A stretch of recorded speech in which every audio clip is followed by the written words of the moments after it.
The broadcast is now starting. All attendees are in listen-only mode.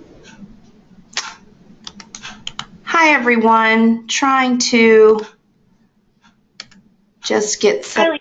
Okay, there, I think it's working now. And you should be able to present, Rebecca. Let me also, okay, great, your screen is showing. And then also, I need to, Can you hear me, Elena? yes, I can hear you fine. Can you hear me okay? Yes. Okay, great. So, or Brian, are you on the line yet? They're there. I am just having a hard time, I think because they were not, I didn't have their email addresses before. I'm going to add them now as panelists as well. Okay. So that we can get them to, let me see. Oh, actually they're. Can you hear me or not? We can hear you now. Joseph? Perfect. Okay, great. Yep, this is Joe. Okay, great. Good morning. And Morning. Okay, great. Was there another, wasn't there someone else, Rebecca? Yeah, Brian Drolet. Okay. It doesn't look like Brian is on yet. Okay. And my screen looks good? Yes. Okay. And then just make sure you record it as well. Yep, it does an automatic record. Okay. I will say it's not a full screen that I'm seeing. I'm just seeing the presenter screen, so I don't know if you're able to Yeah, let me. make it full screen. I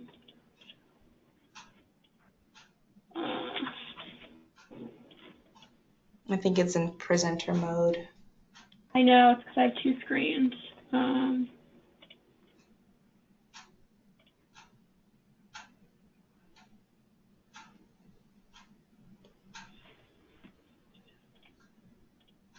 Okay, is that better? Perfect. Yep. Great. Yep, there we go. Excellent. And and you said the other person, I'm sorry, was Brian Drolet. Yep, he just logged on, so I'm going to unmute him as well. And he should have received a pin, and so he should be good to be on.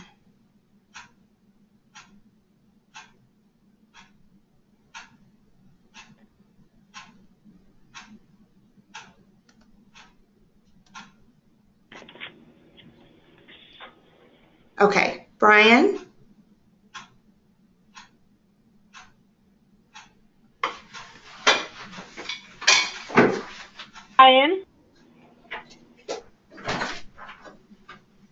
Brian, can you hear us? He is unmuted, so he can be heard. Okay. Brian, can you say something? Can you hear me? Okay, great. Yeah. Hey, there we go. Hi, Okay. how's it going, guys? Good. Okay, I Wonders think we're of ready. modern technology. Yeah. So, guys, I'll be advancing the slides, so I'll know, when to advance them. All right, perfect. Well, unless there's anything else we need to take care of from an administrative perspective, why don't we go ahead and get started since we're running a couple minutes late. Does that sound okay? Yes. All right, fantastic. Well, welcome to everyone to the SDS Summer Internship Grant Information Session. Thank you for either joining us live or for taking an interest in checking out the recording of this after the fact. We really appreciate it. I just want to introduce myself. My name is Joe Yoon. I am a class of 2000 Arts and Science Economics grad. I'm originally from Boston, live down in Washington, D.C. now, work in financial services, and am the co-chair of the SDS Student Leadership Committee. I'm joined today by my fine colleague, Brian Drolet, and I will turn it over to him for him to introduce himself. Thanks, Joe. I'm class of 2005. I'm a surgeon down in Nashville. Recently completed a fellowship at Hopkins in hand surgery, and now on faculty here at Vanderbilt for about a year, and co-chair of the development committee. And I work with Joe and Rosanna for this summer internship grants. Perfect. Thank you, Brian. Thanks for joining up, and we're looking forward to going over all of this for the audience. So as we move on to the next slide, as you can see, it says submit any questions that you might have. You can do it through the webinar chat function, or you can go ahead and email Rebecca directly at her email address shown. Please, if you have any questions, don't hesitate to ask. We want to make this as informative and interactive for you as possible. Now, in terms of SDS, you know, many of you may be asking, what is SDS? And the Second Decade Society is a group of alumni volunteers. We're in our second decade since graduation, so from 10 years out to 20 years out, and we're committed to enhancing the undergraduate student experience, including support for experiences which might otherwise be unavailable to students. Just to give you a little bit of color, the group is highly selective in its membership. It includes about 100 alumni between their 11th and 20th year out from graduation from the Krieger School. And as I said, it's you know, Brian and I have been on it for a number of years. It's been quite a joy to spend our time and give back to Hopkins in this way. In terms of how we support students, there are many ways in which SDS supports students, and what you're seeing on the slide here are just a couple of the ways. Through the work of our different committees each year, we're able to accomplish and offer a variety of support vehicles and services. The Walsh Award, as shown, is a $32,000 fellowship for a graduating senior, and that allows them to build a project of their choice for the year after graduation. The summer internships is what we're talking about today, and both of those awards are overseen by the Student Leadership Committee. It's also important to note that a lot of the activities and offerings from SDS each year are fully paid by the members themselves as part of the mission of enhancing the student experience. So in terms of the summer internship grants, what we're talking about here are, you know, it's a signature funding initiative of the Second Decade Society each year. Since the board is interested in assisting students with access to unique opportunities, this is really viewed as a way to help students who might not otherwise be able to participate in a summer internship go ahead and do so. Many students need to work over the summer, and having a full-time job while also having a full-time internship obviously is very complicated. And as a result, the grant funding that we have for the summer internships is unrestricted, which means that you can use the funds the way you would use your earned income on groceries, rent, transportation, fees to attend conferences, really whatever it is that relates to and anything that relates to your internship experience. Over the past 16 years, we've awarded about 200 summer internship grants to students, and I'd like to say that a lot of them have really had transformative summers, either finding out that what they want to do is what they spent their summer doing, or that what they spent their summer doing has led them to understand that they don't want to follow that moving forward. So it's always beneficial regardless of how things go. With that said, I'm going to go ahead and turn it over to Brian to take care of the next section of the presentation. So Brian, you're up. Thanks, Joe. The grants themselves are awarded in amounts of $3,000 to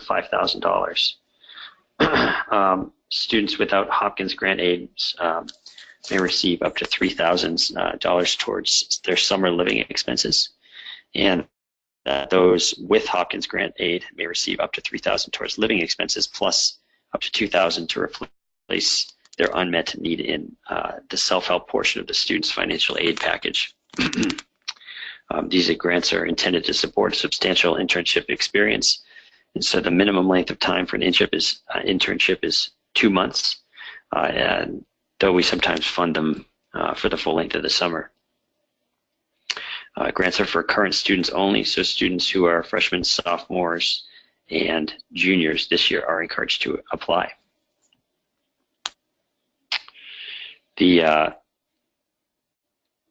timeline for the grant.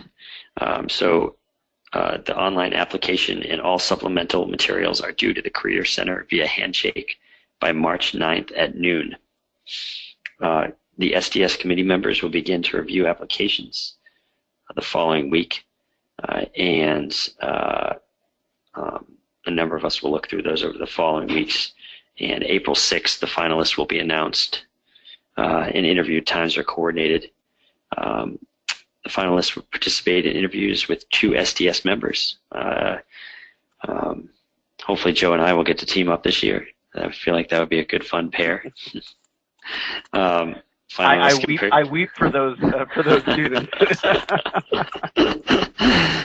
Too much fun, I guess. So finalists can participate by phone.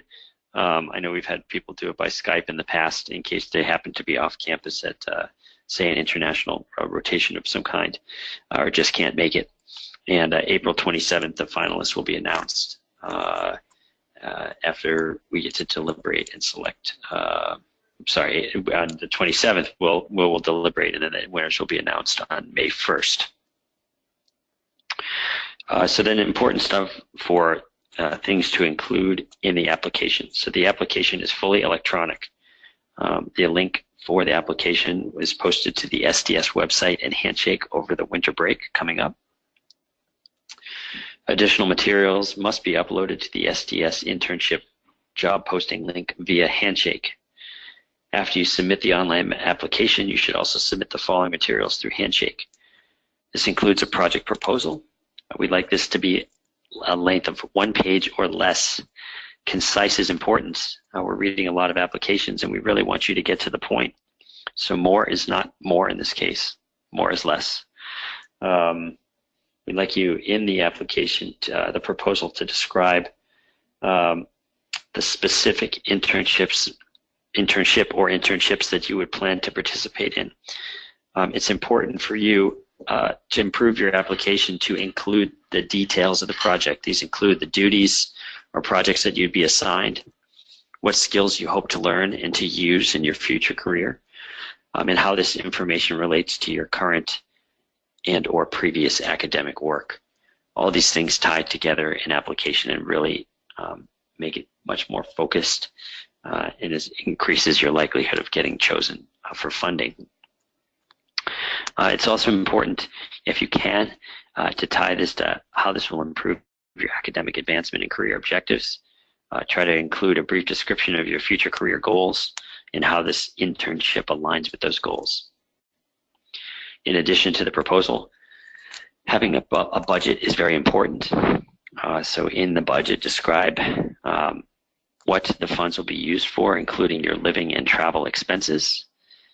Include the housing expenses, what kind of transportation you use, food expenses, medical expenses, insurance, summer spending, and other miscellaneous expenses you may incur. This may seem obvious, but remember to be reasonable. So when we review these, we look at them for what seems to be a reasonable cost. And obviously some cities are more expensive than others. So San Francisco, New York, we anticipate seeing higher rents, higher food costs. But please don't put a budget proposal to have $100 of food per day, because even the SDS members reading this are not eating at that level. Right, to get a little chuckle from Joe there. And also include your resume. So if this is not something you're already keeping up to date, you should be keeping it up to date as much as possible. So include the relevant experiences, and you can even move those to the top and highlight those things that are relevant to what you're trying to do this year. We're going to ask for a letter of 2 letters of recommendation, and these should ideally address the relevance of your internships to your future goals. So the best letters are going to talk about you personally and why these internships are good for you. So they're really trying to sell the idea that this is something that we should fund. At least one of the recommendation letters should come from a faculty member. And I personally like to advise that if you have someone at the internship where you're going to that can write you a letter saying that they will support you, mentor you, and what your goals and project is specifically about, I find this to significantly enhance an application personally. The transcript will go in there. That should be probably the easiest part. And then if you have Hopkins grant aid, you'll also be required to provide a copy of your 2017-2018 financial letter. You must also include any plans to receive financial aid in 2018 and 2019. And specific preference will be given to those who have grant aid, although the amount of the aid will not be a factor. So back to Joe for what a grade application should look like. All right, perfect. So the most important thing, and as you see, brief bullet points, shortened to the point, complete. A complete application is important. Obviously, we understand things come up, but Rebecca works really hard to get all this information out to us, and when things come in incomplete, it does make the process much more difficult for us. Next, the judges really want to see that you're excited and invested in the subject matter. So to that end, the internships that you wish to pursue might be an exploration for you as opposed to an area in which you're already familiar. Really, either path is acceptable, but the most important point is that you show enthusiasm, passion, and a drive to approach these areas that you're looking to get your internships in. You also want to present a very strong argument for why taking these internships is critical in your path. As I said earlier, it's something where we've had people come out of these internships and it reaffirms that this is what they want to do, and we've had other people come out and they find out that based off the internship, they want to choose a different path. So either is fine, but you want to be thoughtful about why you want to take an internship in one location versus another, why you might want to be at a headquarters location versus a satellite location. Make the specific case for how you think these internships are going to impact your pathway forward. The other thing in terms of presenting a strong case for your grant is to present a strong case for how much you're asking for. We have a number of applications, and so every year it's always a struggle in terms of funding some great projects. And so if there's the possibility that you may not need the full $3,000 to spend on your summer experience, it's important to, as Brian said earlier, be realistic about your budget. And the thought is if you can come in and be as on point with your budget as possible, we can hopefully fund as many summer experiences as possible. Let's see, what else? To the extent possible, I propose the way in which you'll document the outcomes of your internship, what you will gain, and how you can apply that knowledge going forward. And then finally, as much information as you can share regarding what your day-to-day responsibilities would look like in your internship will help you build a great case in your application, as Brian mentioned on the last slide. In the past, summer internship grant has been an extremely competitive process, so you want to make sure that you're putting your best foot forward. All right, next slide. So obviously we're early in the year, so the SDS organization understands that you may not have secured your internship for the summer, and that's completely okay. That should not stop you from applying for grant funding. SDS likes to see growth in the students it's funded previously, so prior winners are also encouraged to apply. And since SDS is the leadership board of the Krieger School, summer internship grants are for Krieger undergraduates only. All right, and then in terms of, again, short and sweet, Brian mentioned it earlier that there is flexibility in terms of how we go about doing that final interview, but participating in that final interview is, it says here, extremely important. It's necessary. We need you to do more than just send in an application. The applications are used to get us to that next level of meeting with individual students so that we can get a better sense of the summer plans that they have. And obviously, the preference is to do it face-to-face. As Brian mentioned, there is the ability to do so via Skype or over phone, but face-to-face is preferred. And part of it is us judging you in terms of those interviewing skills. So we're going to go ahead and rate you on the strength of the interview, your communication skills, the presentation of your proposal, and also your professional appearance. If you feel any of those areas that I just mentioned could use some polish, we strongly encourage you to make an appointment with the Career Center for Advanced Help, as that's something that they do offer. It's a great resource that you should use not only for strengthening your interviewing skills, but also to help you decide what internship might be right for you.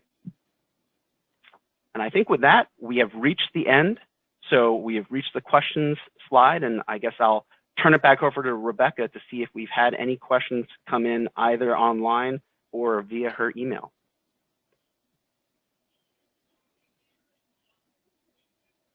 Sorry, I had to. Joe. Oh, this is Elena. Yeah, Elena, go ahead. I had to unmute, sorry. Okay, I do have a couple questions here. I'm going to just read them off. If I apply to multiple internships, should I do a separate proposal for each one?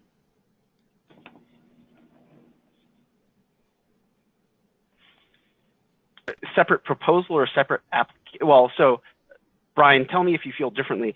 We only need one application, and typically the students that apply for this, especially for those that haven't secured their internship, typically they'll propose a couple of internships. So I would say that you want to propose, if you haven't secured yours, you want to propose maybe 2 or 3, and as you do that, you want to flesh each one of those out. So different budgets for each one, but you don't need to do separate applications for each one. Brian, you agree with that? Yeah, I agree. I think when looking at the proposal, they don't need to be long, but having some details again about what you plan to do, what are your duties, and also, I think it shows a greater degree of maturity that if you're going to apply to 3 different internships, they probably should all have the same theme. I realize that a lot of this is about exploring, but if I see an application that has 3 proposed internships, all with different themes, it doesn't seem to me, at least, and every reviewer is going to look at things differently, but doesn't seem to have the same purpose for what you're trying to do with your summer, which is to align this internship with what your interests are and what you hope to do to learn more about for a career. I suppose you may be trying out 3 different things, but having those details in there is really important, so we know that you're going to get good mentorship, that you have actual responsibilities at the internship, and that you're really going to get something out of it. Thank you. Another one here, how competitive are it just says these, how competitive are these? Maybe the grant selection? So I can answer this. Last year we got, go ahead, Rebecca. I think we got a little over 50 applications, and we gave around 20, 21. So definitely competitive. You want to put your best foot forward in the application and the interview because a lot of people want these grants. So do you have anything to add, Joe or Brian? Nope, I'm good. Okay. Another question, am I able to apply for other funding even if I have applied for this? Yes, so in the past, we have funded projects that, and correct me again, Joe, if I'm wrong, that have had other sources of funding.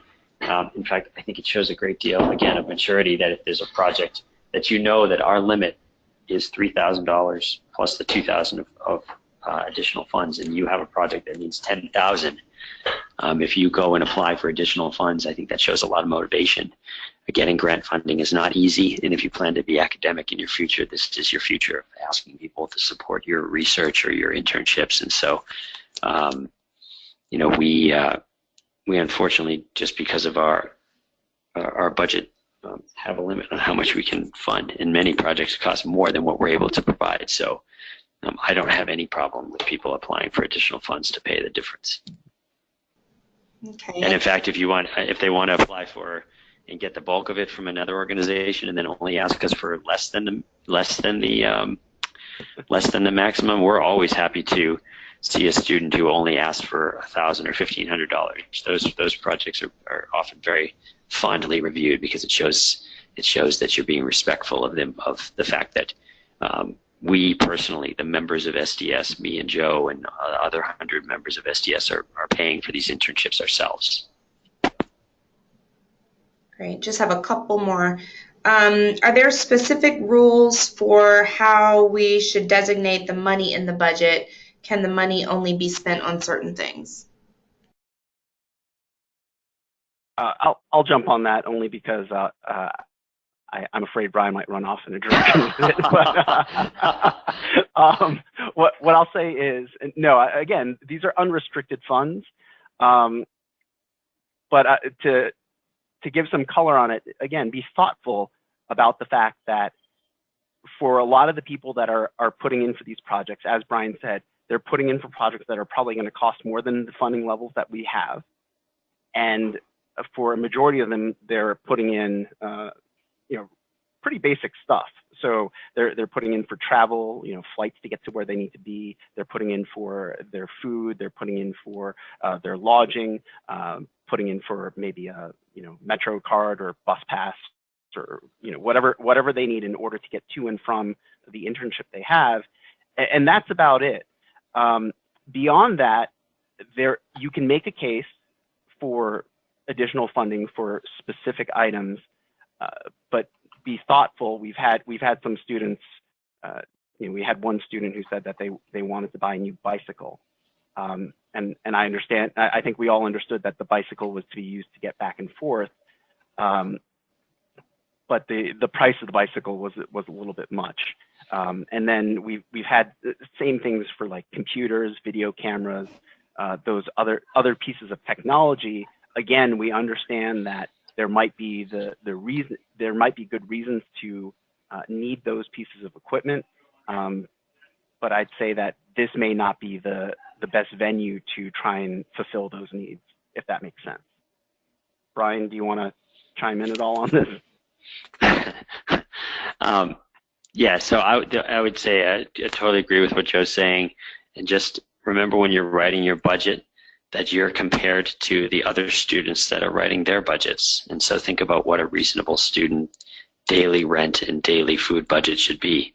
And for the most part, I think we've seen around $20 to $25 per day as being an estimate. And when we see people coming in and asking for significantly more, it does make us wonder, how reasonable the overall budget will be as compared to that. And Brian, you mean by 20 to 25, you're talking about food, right? Food, yes. Yeah. Okay, and this is the last one. What if I end up not being selected for the internships I submitted a proposal for? So we've had this happen plenty of times where people put forth internships and they don't end up getting the internship that they've put forth.